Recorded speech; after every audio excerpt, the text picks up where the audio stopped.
ada beberapa ayat memang nanti akan kita lihat, tapi kita lihat dulu yang awal dari Maleakhi 3 ayat 6 sampai 12. Maleakhi 3 ayat yang ke-6 sampai ayat yang ke-12. Saya akan membaca ayat yang ke-6, kemudian ibu-ibu membaca ayat yang ke-7. Demikian seterusnya kita bergantian, nanti berakhir di ayat 12 kita baca bersama-sama. Maleakhi sebelum Matius. Jadi sudah sangat dekat ya. Itu kitab terakhir dalam perjanjian lama. Sudah dapat ibu-ibu? Sudah dapat? Sudah, mari kita mulai ya. Maleakhi pasal 3 ayat 6 sampai 12. Saya mulai. Bahwasanya aku Tuhan tidak berubah dan kamu Bani Yakub tidak akan lenyap. Ayat 7.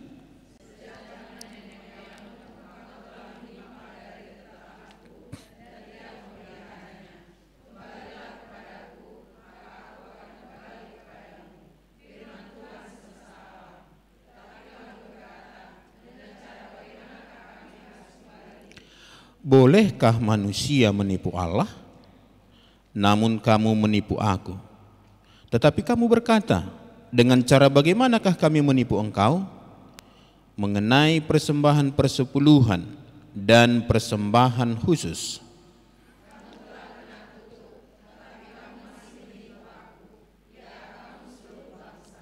Bawalah seluruh persembahan persepuluhan itu ke dalam rumah perbendaharaan, supaya ada persediaan makanan di rumahku, dan ujilah aku, firman Tuhan semesta alam, apakah aku tidak membukakan bagimu tingkap-tingkap langit dan mencurahkan berkat kepadamu sampai berkelimpahan.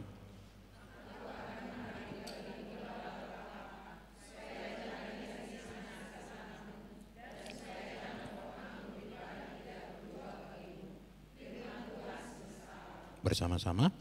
Maka segala bangsa akan menyebut kamu berbahagia, sebab kamu ini akan menjadi negeri kesukaan firman Tuhan semesta alam. Nah, ibu yang dikasihi Tuhan, kalau kita sering menonton YouTube, kita akan menemukan dua pendapat yang berbeda tentang persepuluhan. Ada yang menolak, tidak lagi mau melakukan atau memungut persembahan persepuluhan dengan alasan bahwa itu sudah digenapi oleh Kristus dan di perjanjian baru tidak ada lagi anjuran untuk memungut atau mengumpulkan persembahan persepuluhan. Tetapi ada juga gereja yang kemudian mengatakan itu adalah perintah Tuhan yang harus dilakukan oleh semua umat Tuhan. Nah, saya tidak tahu bagaimana pemahaman kita, dan juga barangkali di gereja kita pun tidak semua juga gereja yang mengadakan itu, ya kan? Nah, kami di gereja kami dari dulu melakukan itu, ya. GKLI dari dulu melakukan itu. Nah, ibu yang dikasih Tuhan, mari kita lihat di sini apa sebenarnya persepuluhan itu.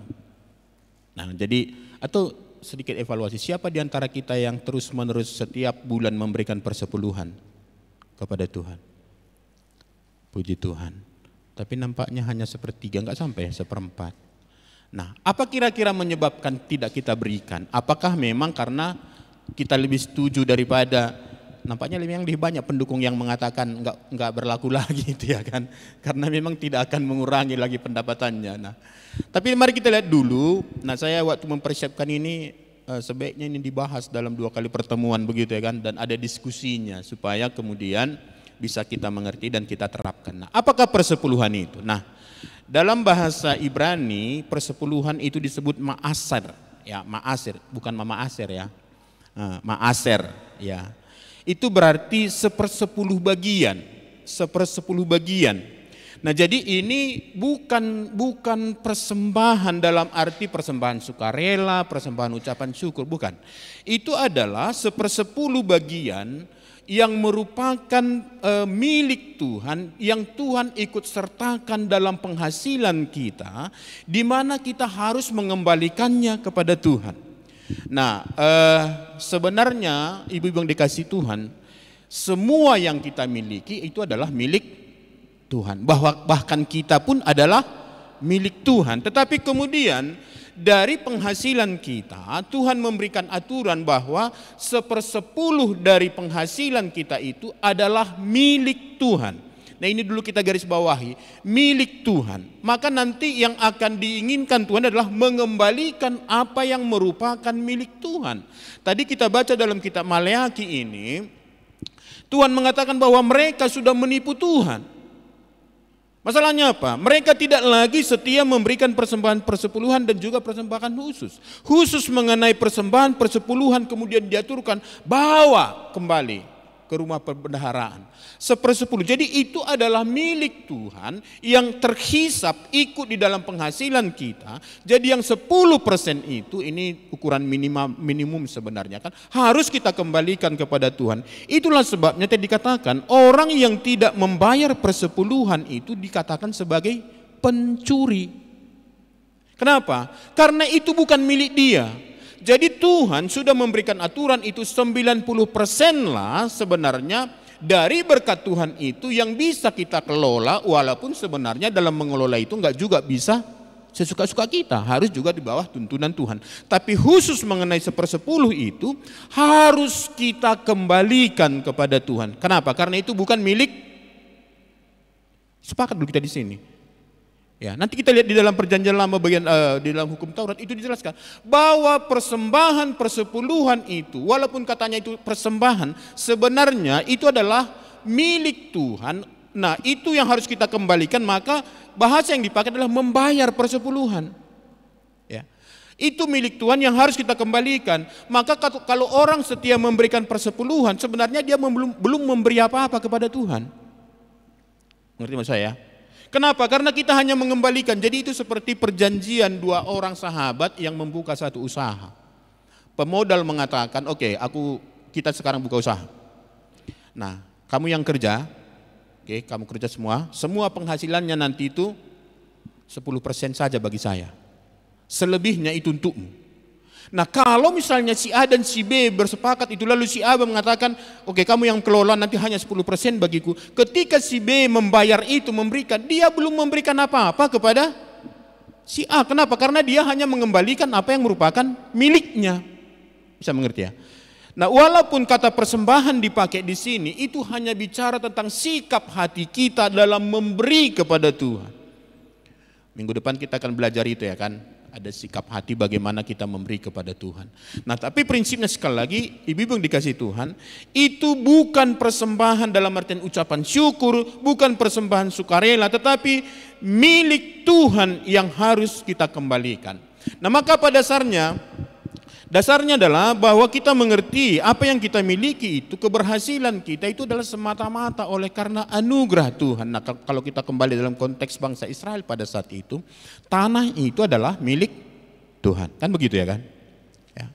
Dan pada zaman itu belum seperti secanggih sekarang teknologi ya kan, memakai belum ada sistem pemupukan. Itu makanya ada dulu tahun Sabat.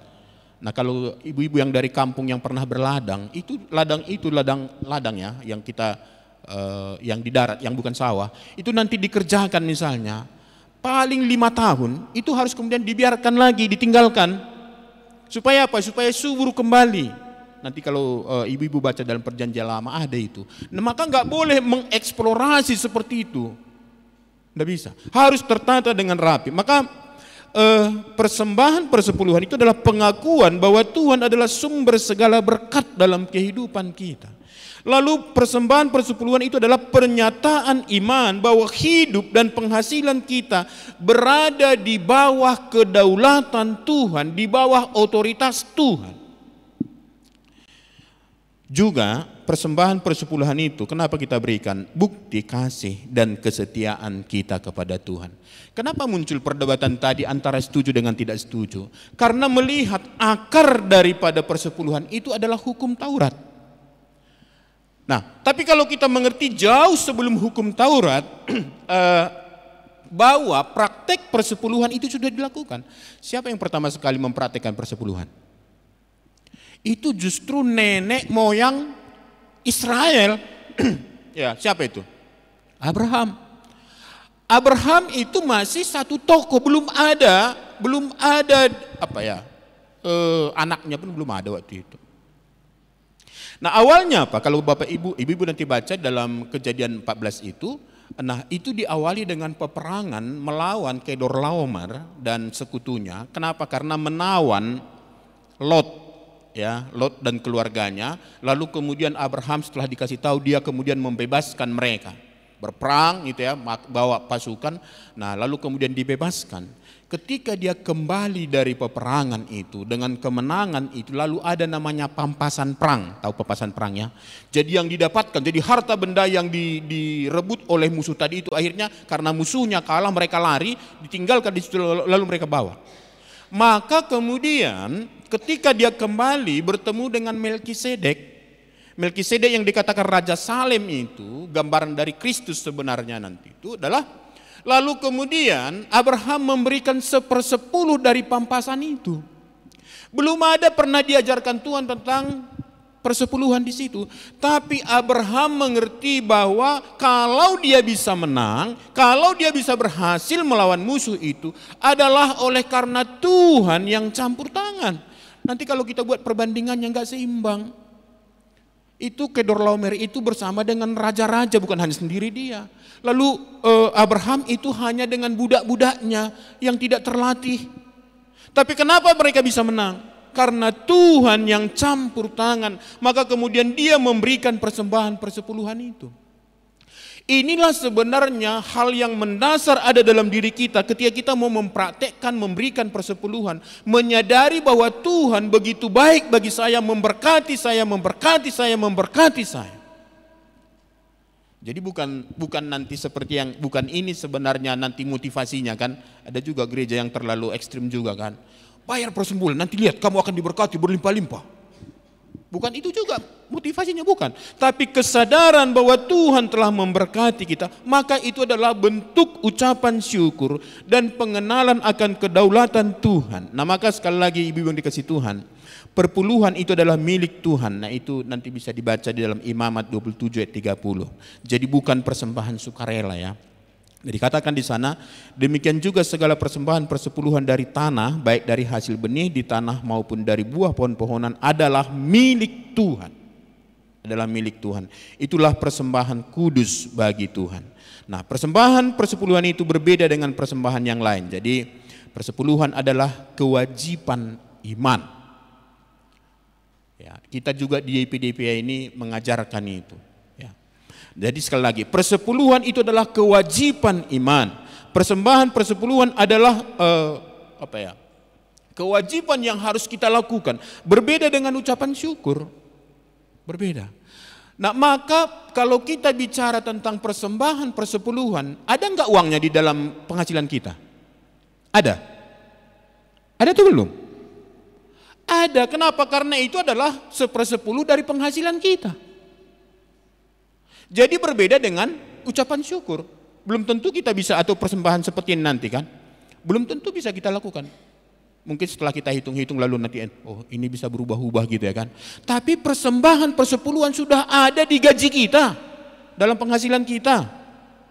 Nah kalau kita misalnya buat perhitungan minimal ya, saya kira ibu-ibu kalau kita di kota ini penghasilan 500.000 satu bulan itu minimal. Kalau tidak ada itu nggak bisa hidup satu keluarga. Di kota ini ya kan, benar ya. Mungkin masalahnya tidak begitu jeli kita menghitungnya. Artinya kalau kita pakai itu berarti minimal 50.000 per bulan adalah perpuluhan kita. Maka saya katakan tadi perpuluhan itu sudah ada dalam penghasilan kita. Belum, enggak kita cari-cari. Berbeda dengan janji iman. Nanti janji iman kan belum ada uangnya, tapi kita berjanji karena mau mendukung pekerjaan Tuhan misalnya. Tapi khusus mengenai persepuluhan ini, uangnya sudah ada di penghasilan kita. Oke. Nah, jadi persepuluhan, ibu yang dikasih Tuhan, persepuluhan itu harus yang pertama dikeluarkan atau diberikan sebelum memberikan persembahan, ucapan syukur dan yang lain-lainnya.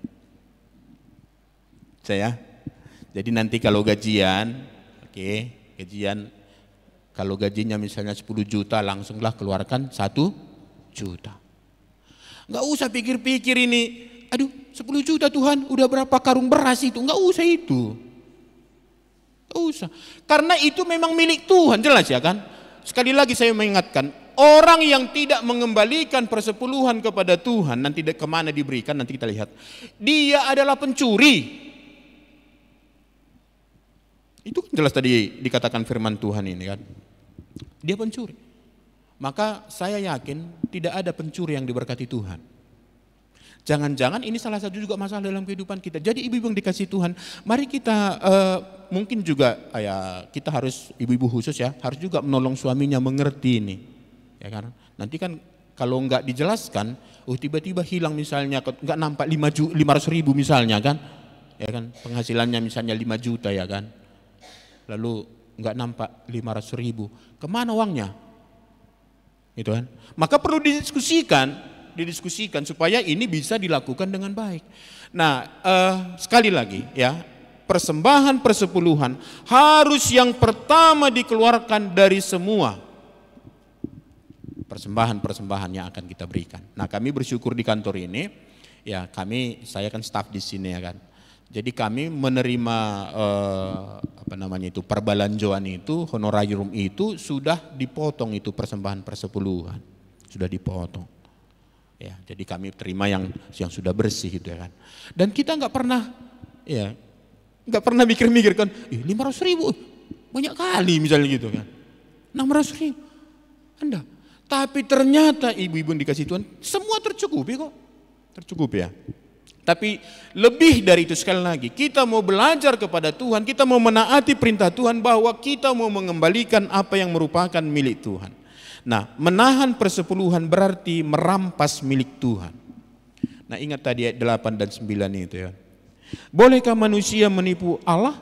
Namun kamu menipu aku. Tetapi kamu berkata, dengan cara bagaimanakah kami menipu engkau? Nah, ini jawaban Tuhan. Mengenai persembahan persepuluhan dan persembahan khusus. Kamu telah kena kutuk, tetapi kamu masih menipu aku. Ya, kamu seluruh bangsa. Itu Tuhan katakan dengan keras kepada bangsa Israel. Ini kalau kita baca latar belakang kitab Maleakhi ini bangsa Israel sudah jatuh kepada degradasi iman yang sangat parah. Bahkan seperti kanak-kanak. Nanti kalau ada motivasi di sini, lihat aku akan memberkati engkau. Itu seperti bicara kepada anak-anak. Sama seperti kita ibu-ibu menyuruh anak kita misalnya kan, asal disuruh nggak mau dia. Beli dulu garam ke kedai, nggak mau dia. Nah, waktu kita bilang nanti baliknya samamu, baru dia pergi. Nah, kira-kira seperti ini, itu sebenarnya mereka sudah jatuh sekali. Maka lihat tadi mulai dari ayat 6 itu latar belakangnya. Allah itu tidak pernah berubah, tapi bangsa itu berubah-ubah, bahkan tidak pernah setia kepada Tuhan mulai dari nenek moyangnya. Nah, sekarang Tuhan mau mengembalikan. Sebenarnya membayar persepuluhan itu untuk kebaikan kita, ibu-ibu yang dikasihi Tuhan ya. Jadi menahan persepuluhan berarti merampas milik Tuhan. Jadi sekali lagi, kalaupun Tuhan mengatakan nada ancaman yang keras ini, itu sebenarnya untuk membuat kita kembali kepada format semula, supaya kita melakukan apa yang Tuhan perintahkan. Lalu yang kedua, dari mana sumber persepuluhan itu? Nah, persepuluhan diambil dari segala bentuk penghasilan yang diberikan Tuhan kepada kita.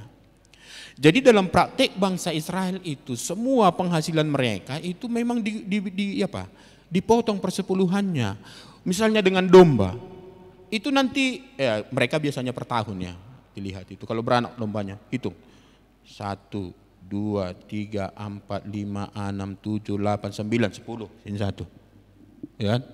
11, 12, 19, 20, sini 1. Begitu. Jadi mereka lakukan itu, dan itu adalah tugas imam, kemudian nanti tugas orang-orang Lewi kemudian melakukan itu, hamba-hamba Tuhan itu. Nah, tapi sumbernya dari mana? Pertama, hasil pertanian dan ladang. Nah, itu nanti bisa kita baca dalam Imamat 27 ayat 30. Jadi mereka juga ada ladangnya kan, walaupun tidak nanam padi ya kan. Ada gandum ya kan. Ternak dan hasil peternakan. Jadi ada ternaknya, jadi hasil peternakan. Hasil peternakan itu apa? Jadi bukan hanya ternak yang dijual, ada juga kan hasil peternakan. Apa itu? Misalnya susunya diolah jadi keju, bulunya digunting, kan kemudian dijual itu ya kan. Nah, jadi itu maksudnya ternak dan hasil peternakan. Lalu pampasan perang, kalau mereka berperang lalu menang, lalu nanti bawa semua harta yang musuh yang tinggal itu, mereka juga potong dari situ. Dan itu tadi yang dilakukan oleh Abraham itu. Nanti kalau ibu-ibu baca, bolehlah baca nanti Kejadian pasal 14 itu keseluruhan supaya mengerti apa yang kita bicarakan ini. Nah, artinya apa? Dari segala berkat Tuhan yang kita terima, yang bisa kita lihat secara materi, nah kembalikanlah persepuluhan. Nah, Yakub waktu dia mau pergi ya, waktu dia disuruh oleh mamanya berangkat ke Padan Aram, lalu dia berjanji bahwa semua berkat Tuhan itu, nanti kalau Tuhan memberkati dia, maka semua dari berkat Tuhan itu dia akan kembalikan 1/10 kepada Tuhan. Jadi dua tokoh bangsa Israel itu ya, Abraham dan Yakub sudah mempraktekkan itu jauh sebelum hukum Taurat ada. Nah, diperkirakan rentang waktu antara praktek persepuluhan yang dilakukan oleh Abraham dan Yakub itu sekitar 400 tahun jaraknya baru nanti muncul hukum Taurat. Maka sekali lagi salah kaprah kalau kemudian hanya hukum Taurat dilakukan menjadi pondasi pelaksanaan persepuluhan. Kenapa? Karena jauh sebelum itu sudah dilakukan. Nah, oke ya. Jadi apapun yang merupakan hasil dari berkat Tuhan dalam hidup kita layak dipersembahkan kembali ya bagi kemuliaan Tuhan. Jadi misalnya seperti saya di sini kalau dapat honor itu sudah langsung dipotong persepuluhan. Tapi nanti kalau pelayanan di luar ada juga kadang-kadang jalang-jalang gitu kan. Saya keluarkan juga itu persepuluhannya. Kalau persepuluhan kami dari kantor ini udah di sini, tapi kami juga kan bagian dari gereja. Ya. Jadi seringkali itulah yang kemudian kita berikan di sana. Persepuluhan. Jadi ada kadang-kadang ada itu ya, ada jalang-jalang misalnya pas ulang tahun gitu kan, ada selamat ulang tahun ya katanya kan. Nah, potong persepuluhannya gitu kan. Contoh ya kan, contoh mana tahu ya kan. Oke. Lalu yang ketiga, nah kemana dan bagaimana pemanfaatan persepuluhan? Dari segi tempatnya, ibu yang dikasih Tuhan, kemana kita harus memberikan persepuluhan itu? Nah, dalam konteks perjanjian lama itu namanya ke Bait Allah. Kenapa ke Bait Allah? Karena dari sanalah seluruhnya mengalir. Ya, baik pengajaran dan berkat Tuhan itu semua di sana. Ya, jadi ke Bait Allah itu dikatakan di Maleakhi 3:10 tadi itu, walaupun nanti kalau kita lihat juga dalam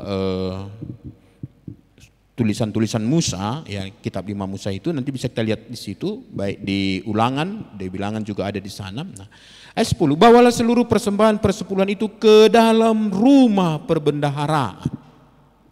Jadi itu akan dikumpulkan di Bait Allah. Nah, sekali lagi kenapa? Karena dari sanalah kemudian mereka menerima segala berkat rohani. Dalam konteks kita hari ini itu adalah ke gereja atau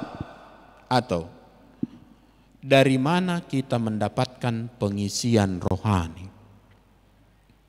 Ya. Dari mana kita mendapatkan pengisian rohani? Ibu mendapat pengisian rohani enggak di YPDPA? Boleh enggak berikan persepuluhannya ke YPDPA? Lah boleh. Kita tidak lagi seketat dulu ya. Memang ada di sana kita lihat apa ya, perubahan-perubahan, tapi prinsip-prinsip itu harus dilakukan. Teknisnya kemudian yang berubah. Sekarang kan orang Yahudi tidak ada lagi Bait Allah. Ya. Tapi mereka praktekkan itu. Kenapa? Karena hamba-hamba Tuhan juga harus tetap melayani. Nah, kayak dari segi tempatnya. Jadi prinsipnya ya, di tempat kita mendapat makanan rohani, disitulah kita menyalurkan persepuluhan. Ada kadang-kadang ibu-ibu bercandakan waktu memberikan persembahan. Di sini kita buat namanya persembahan persepuluhan atau persembahan bulanan, gitu kan. Jadi ada kadang-kadang ibu-ibu waktu memberikan, aku mau bayar apalah SPP katanya kan, SPP gitu kan. Jadi maksudnya apa? Mereka mengerti bahwa kalau kita mendapat pembinaan di sini adalah sumbangsih kita, sumbangsih kita. Nah, jadi dari segi tempatnya itu ke bait Allah atau ke gereja atau ke tempat, sekali lagi dari mana kita mendapatkan pengisian rohani. Jadi sekali lagi Ibu ya, tidak salah kalau kemudian kita memberikan ke sini.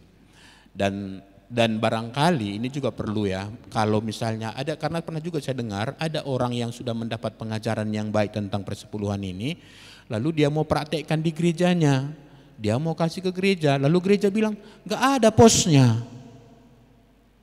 Nah, dia lalu ditawarkan buat aja ucapan syukur. Nggak bisa Pak, ini bukan ucapan syukur, kan gitu ya kan? Nah, jadi kalau ibu-ibu kesulitan dengan itu, antarlah ke PDPA, langsung pun kami terima, nggak kami tanya itu ya kan? Dan saya kira juga harus kita buatlah. Sekali lagi ibu-ibu ya, nanti kita lihat bagaimana itu ya. Mari kita kembalikan apa yang merupakan milik Tuhan. Ya, jadi ke tempat dari mana kita mendapatkan pembinaan rohani, pengisian rohani ya. Bukan masalah besarnya ibu-ibu ya, belajar memberi berapa yang ada pada kita hasil persepuluhan ya. Ada juga pernah satu gereja saya dengar mengatakan begini, karena sudah baru mereka mau terapkan itu, lalu keberatan jemaat, masa langsung kasih ada, karena penghasilan memang ada yang apalagi petani-petani itu kan sekali panen misalnya sekian ratus juta gitu kan, masa langsung 10 juta dikasih ke gereja? Oh iya ya, terlalu besar ya. Lalu pakai istilahnya bagian dari perpuluhan. Saya kira itu juga nggak pas ya kan.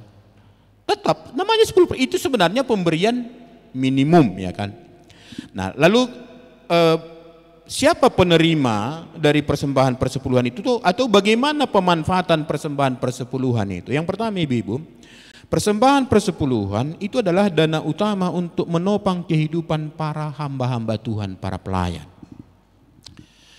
Dan kalau ibu-ibu mengikuti, tapi memang barangkali tidak semua kita ada di grup pelayan itu ya. Mungkin nanti akan ditempelkan juga di sana. Laporan keuangan kita itu sebenarnya hamba-hamba Tuhan di PDPA ini itu bisa mendapat diskon honor itu sampai 30%. Diskon gitu kan. Kami tidak pernah mempermasalahkan itu. Cuman kita berdoa, oh berarti menurut Tuhan inilah dulu untuk bulan ini. Ya kan? Nah, jadi hamba-hamba Tuhan juga punya kebutuhan kan gitu ya kan? Ada anaknya juga sekolah. Nah, maksud saya begini, kadang-kadang ibu-ibu, kenapa akhirnya banyak orang tidak mau menjadi hamba Tuhan? Banyak juga rupanya karena dipengaruhi oleh pemahaman ini. Kalau hamba Tuhan itu miskin, apalagi ada seorang pendeta sekarang mengatakan kenapa harus diberikan kepada hamba Tuhan itu? Karena hamba Tuhan itu digolongkan seperti fakir miskin dan orang janda-janda. Salah. Bukan. Jadi itu bukan dana sosial, bukan ya. Jadi itu adalah sumber utama untuk penghasilan hamba-hamba Tuhan. Nah kita ingat dengan orang Lewi ya, dalam bangsa Israel itu, orang Lewi itu tidak memiliki tanah warisan. Walaupun mereka memiliki kota-kota, rumah sendiri. Kenapa? Karena mereka kan tersebar ya kan. Kenapa mereka tidak punya tanah warisan? Karena memang mereka adalah wakil Tuhan untuk mendampingi suku-suku itu. Tapi waktu mereka berbaur di suku-suku itu, mereka juga punya tanah, punya kota-kota yang menjadi tempat penggembalaan mereka dan juga ladang mereka. Tetapi memang yang paling menopang kehidupan mereka adalah persepuluhan itu dari ke-11 suku itu. Nah, jadi di gereja kita pun ya itu harus kita praktekkan dan juga di sini.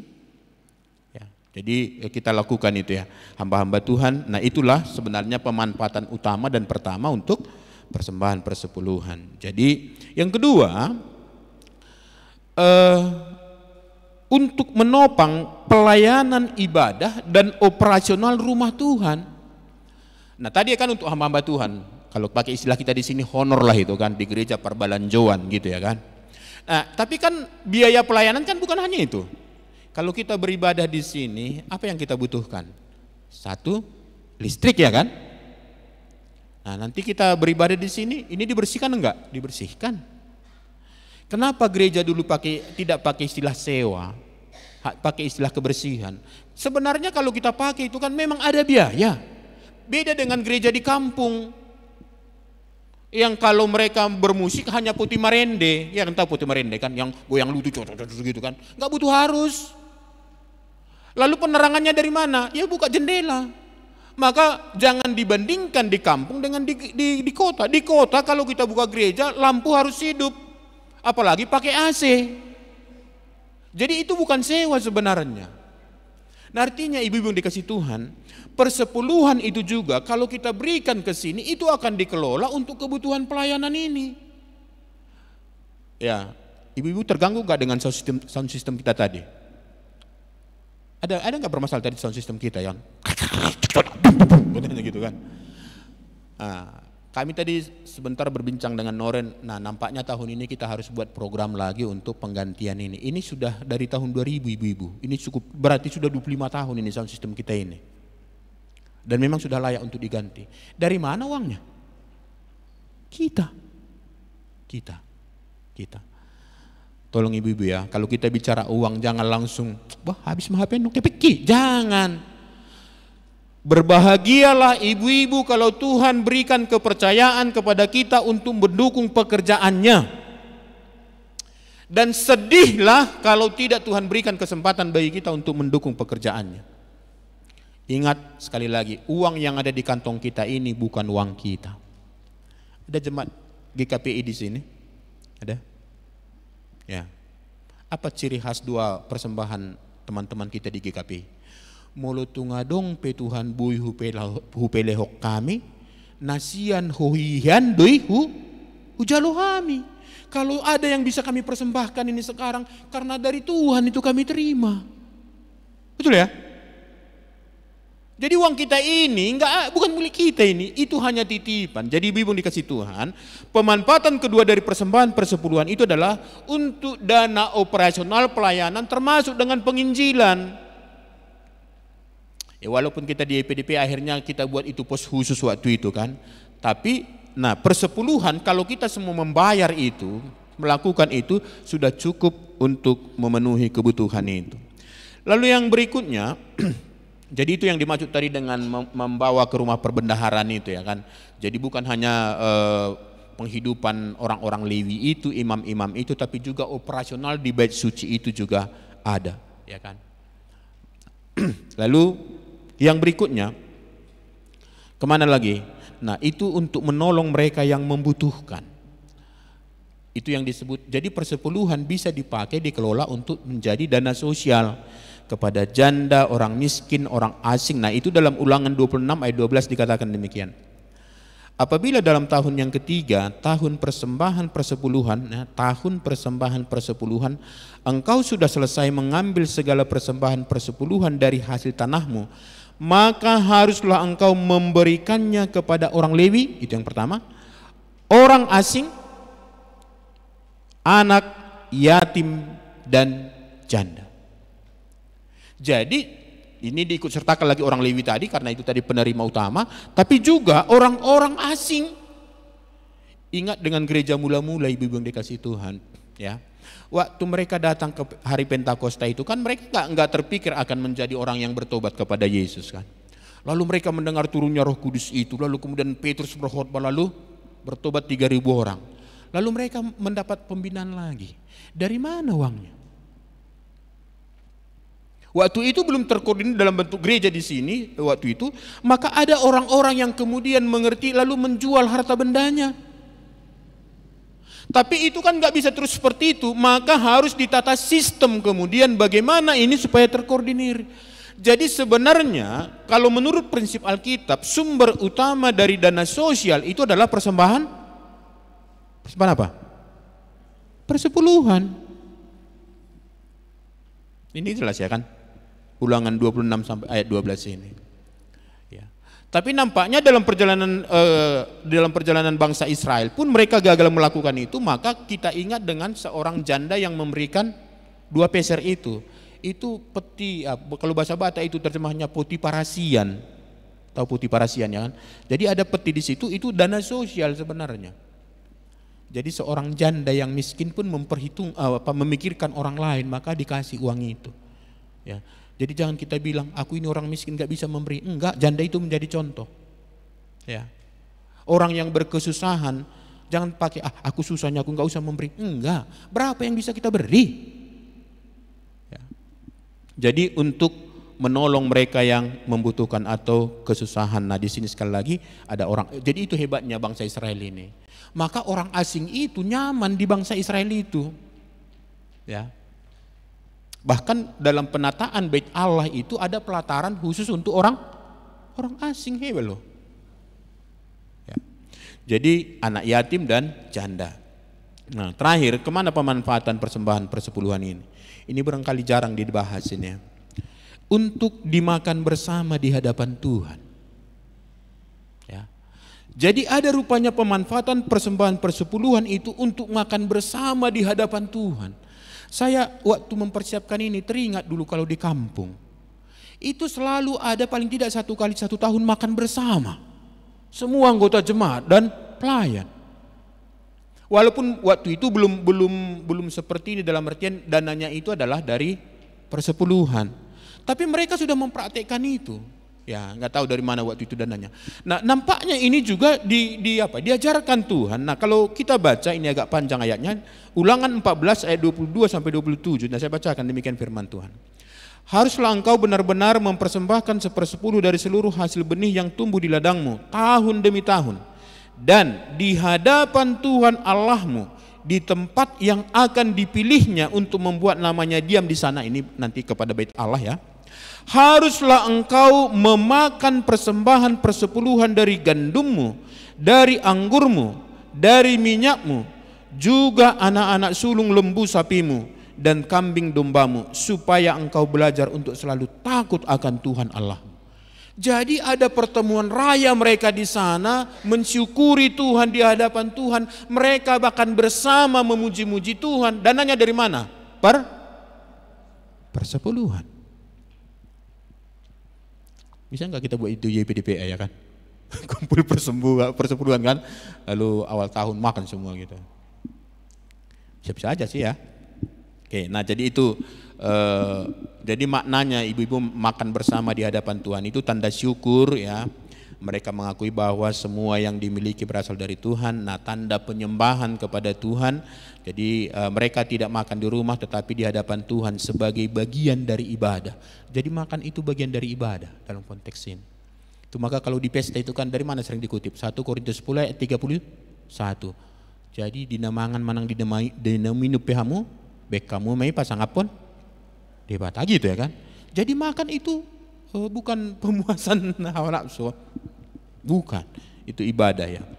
Jadi tanda persekutuan dengan sesama. Jadi sebagai umat Allah, sebagai anggota tubuh Kristus, makan bersama di hadapan Tuhan itu adalah tanda persekutuan. Juga tanda pengajaran iman, di ayat 23 dikatakan, jadi supaya engkau belajar untuk selalu takut akan Tuhan. Oke. Nah, sekarang siapa yang harus memberikan persepuluhan? Kita lanjut lah ya. Siapa yang harus memberikan persepuluhan? Setiap orang percaya yang telah menerima berkat Tuhan. Jadi kalau di tengah keluarga itu suami istri bekerja, berarti persepuluhannya dari disatukan itu penghasilannya lalu dikeluarkan persepuluhannya. Tapi kalau hanya si bapak yang bekerja, berapa penghasilan si bapak itulah yang dikeluarkan 1/10.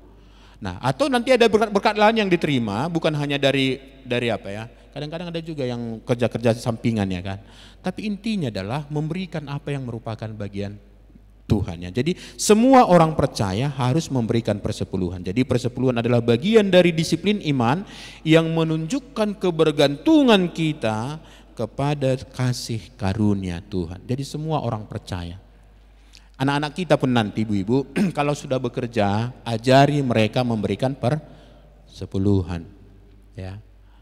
Anak kami yang sudah mulai bekerja, walaupun susah juga ya, kasih persepuluhanmu dan dikasih ke sini ya, kita ajari itu. Nah, lalu yang kedua siapa? Jadi kita ya, berarti kita semua ya harus memberikan persepuluhan ya ibu-ibu ya. Ya, jadi harus memberikan ya. Lalu siapa lagi yang harus memberikan persepuluhan itu? Nah, para pelayan Tuhan pun wajib memberikan persepuluhan. Nanti kalau kita baca dalam Bilangan 18 ayat 26 sampai 28, orang Lewi pun imam-imam itu pun memberikan persepuluhan. Kenapa? Kalau mereka mendapatkan persepuluhan dari saudara-saudaranya, itu juga karena perintah dan berkat Tuhan, maka mereka juga mengerti bahwa itu adalah anugerah Tuhan, mereka pun memberikan persembahan persepuluhan kepada Tuhan. Jadi ini seharusnya terjadi ya. Saya teringat dulu dengan pendeta kami ya.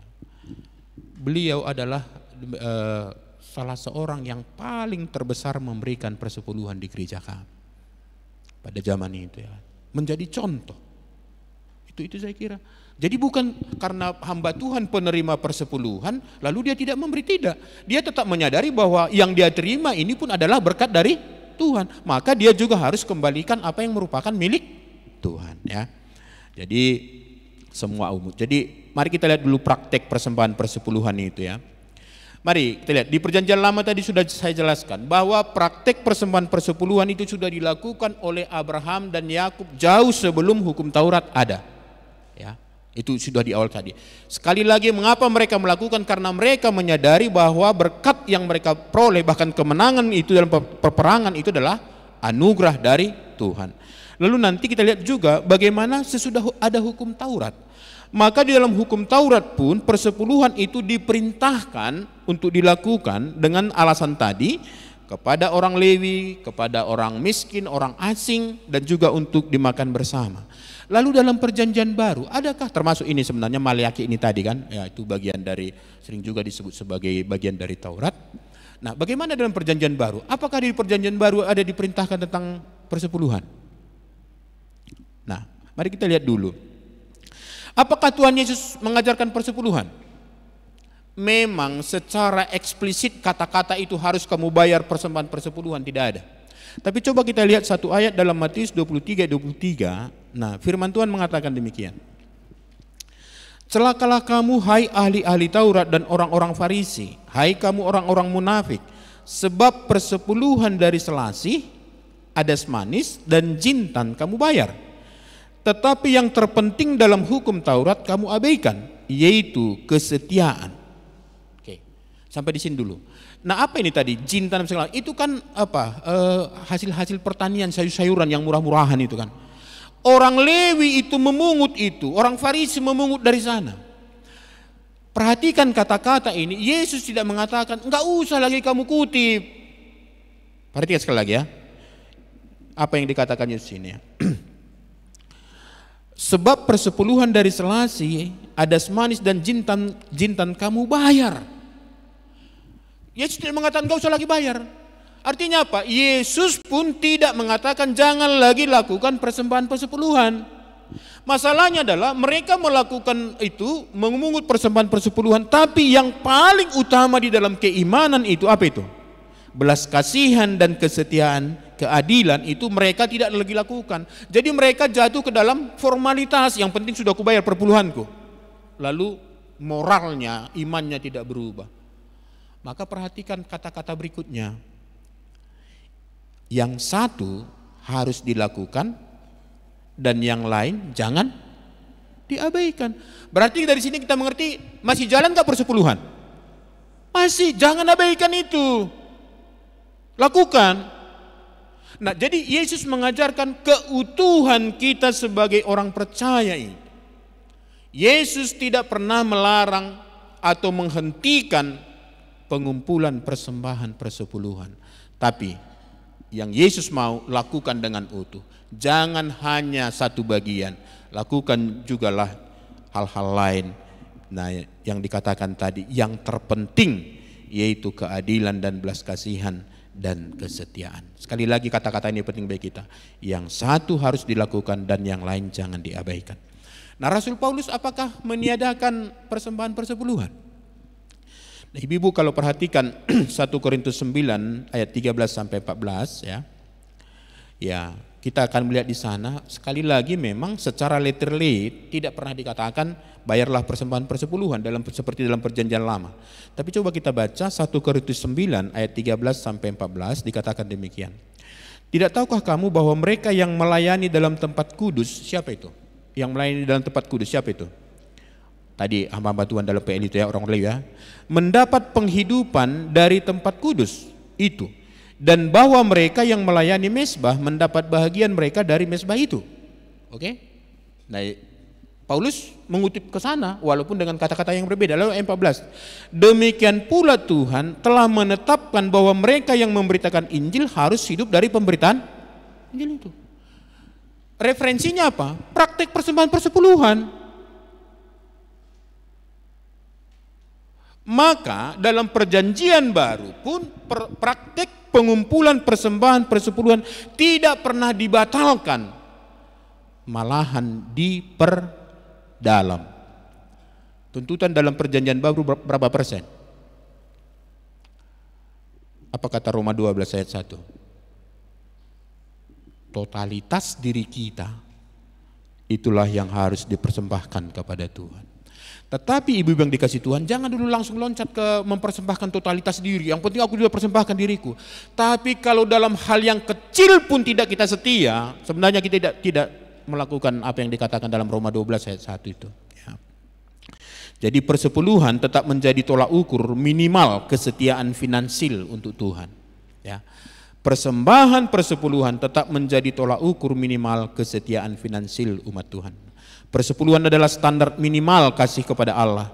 Kasih yang sejati memberi lebih dari sekedar kewajiban.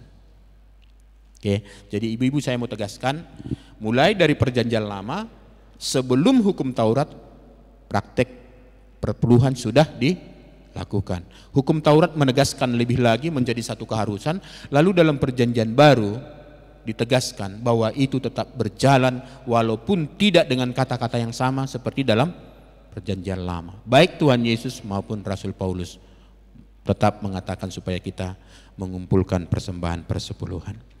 Oke, jadi nanti pulang dari sini hubungi bendahara, mulai doakan ya, berikan persepuluhannya. Kita dukung pekerjaan Tuhan di PDPN ya. Banyak orang yang diberkati dari pelayanan kita ini. Ya, jadi artinya kalau ini suatu saat berhenti karena tidak ada lagi dukungan dana, berarti juga banyak orang tidak mendapat berkat. Sama seperti kita ini ya. Saya produk dari YPDP ini loh ibu-ibu. Jadi coba kemudian waktu itu misalnya hanya sampai tahun 95 saja atau sampai 96 bulan 5 saja itu YPDP berdiri, berarti barangkali sampai saat ini barangkali saya tidak akan jelas dengan keimanan saya. Tapi karena masih eksis sampai bulan Oktober waktu itu, saya terima Tuhan Yesus melalui pelayanan ini. Betapa banyaknya orang di luar sana yang menantikan Injil yang benar itu. Dan YPDPA dipanggil Tuhan untuk itu. Lalu siapa yang mendukung pelayanan ini supaya dari segi finansil supaya tetap eksis? Ya kita-kita ini, ibu-ibu yang dikasih Tuhan ya. Nah, lalu dari Maliaki tadi kita lihat ada berkat Tuhan bagi orang yang setia memberikan persepuluhan itu ya. Pertama dikatakan Tuhan membuka tingkap-tingkap langit dan mencurahkan berkat yang melimpah. Orang yang memberi dengan setia tidak pernah berkekurangan. Sudah nikmati ibu-ibu kebahagiaan waktu memberi? Sudah menikmati sukacita waktu memberi? Sudah, atau mutungnya wajahnya waktu memberi? Nah, ini harus kita latih. Mau lihat Tuhan di pararhodo hepek kuna sautikon. Terima kasih Tuhan walaupun sedikit perpuluhannya ini tapi engkau memanfaatkannya dengan baik. Tuhan dia senang dengan itu. Bukan karena Tuhan berkekurangan loh ibu. Ya. Jadi kita ada di sini berarti kita yang dipakai Tuhan. Nah, kalau Tuhan menginginkan yayasan ini tetap berjalan, Tuhan pasti akan cukupkan dananya. Tapi sedihlah hati kita kalau kita yang dibina di sini tidak memberikan sumbangsih untuk mendukung pekerjaan Tuhan. Oke, jadi Tuhan akan membuka tingkap langit dan mencurahkan berkat yang melimpah. Tuhan menghardik belalang pelahap, yaitu hal-hal yang merusak hasil jeripayah kita. Sekarang kira-kira apa belalang pelahap itu? Bisa cancer ya. Kalau karena dia tidak mengeluarkan persepuluhan lalu ada uang 1 juta, kemana kita? Makalah kita di luar Pak, tiap bulan seperti itu. Makan di luar itu sehat enggak ya? Karena banyak uang, tapi kalau uangnya sedikit kan, udah kita belilah, kita masak aja di rumah gitu kan, itu justru sehat gitu kan. Jadi bisa saja gara-gara salah pemanfaatan ini akhirnya muncul ini belalang pelahap ini. Ya, ada penyakit, ada masalah, ada ya pergumulan-pergumulan yang berkepanjangan. Nah, tapi tidak juga mengatakan kalau setia memberikan persepuluhan gak ada pergumulan, bukan itu juga maksudnya ya kan. Nah, hidup kita menjadi kesaksian atau menjadi berkat. Tadi itu ayat terakhir itu luar biasa kan, ayat 12. Maka segala bangsa akan menyebut kamu berbahagia, sebab kamu ini akan menjadi negeri kesukaan firman Tuhan semesta alam. Jadi orang akan melihat, oh martuanai hati-hati karena mangihutut Tuhan ini setia doa lakon mangalehon persepuluhan. Luar biasa orang ini, diberikannya sebenarnya banyak yang ku tahu yang diberikan, tapi hidup mereka itu kok bahagia ya, kok kayak nggak berkekurangan orang itu, padahal mereka memberikan kan. Nah itu dia. Tuhan menjadikan kita negeri kesukaan, yaitu umat yang hidup dalam damai, cukup dan berbuah. Jadi ibu-ibu dikasih Tuhan, mari kita praktekkan ya persembahan persepuluhan ini. Ya saya harap nggak usah banyak lagi diskusikan dari mana berapa, bukan itu intinya kan. Jadi kalau aku bekerja seperti ini, gajiku sekian, ongkosku sekian, berapa yang harus aku kasih? Bukan itu permasalahannya. Berilah 1/10 dari penghasilan itu. Dan taati Tuhan dan berharaplah kepada Tuhan. Kadang-kadang ini menjadi masalah loh. Ada orang yang udah ikut kelompok kecil, setiap kali bahas persepuluhan, berarti aku salah ya? Diajari, ya begini. Bulan depan diskusi lagi, berarti salah aku ya? Selalu salah, berarti nggak didengarnya, memang nggak mau melakukannya. Ya kita di sini, ibu-ibu yang jualan, lihatlah berapa Bapak ya, oke berikan dari melatih diri ya. Jadi persepuluhan bukan soal uang, melainkan soal iman dan hati yang percaya bahwa Tuhan cukup bagi kita. Tuhan cukup bagi saya, Tuhan cukup bagi kita. Memberi persepuluhan melatih kita hidup tertib, jujur dan bertanggung jawab terhadap berkat Tuhan. Ya. Persepuluhan meneguhkan kemandirian pelayanan agar pelayanan Injil tidak bergantung pada dunia ya, tapi bergantung kepada pemeliharaan Tuhan, anak-anak Tuhan yang memberikan sumbangsi di sana. Perpuluhan adalah alat Tuhan untuk memberkati sesama melalui gerejanya, melalui persekutuan ini. Jadi ibu yang dikasih Tuhan, ya ini sudah tanggal 21. Sebentar lagi bulan Oktober berakhir. Nah berarti nanti bulan 11 terima gaji kan gitu ya kan? Terima gaji. Atau ada yang gajian di akhir bulan. Keluarkan persepuluhan, belajar. Mertua mahita molo di parar Tuhani hepekta ya, berbahagialah kita kalau Tuhan ingin memakai kita. Nah kiranya Tuhan memberkati kita, mari kita setia memberikan persepuluhan kita kepada Tuhan, setia dan memberi dengan benar. Tuhan memberkati, amin. Kita berdoa.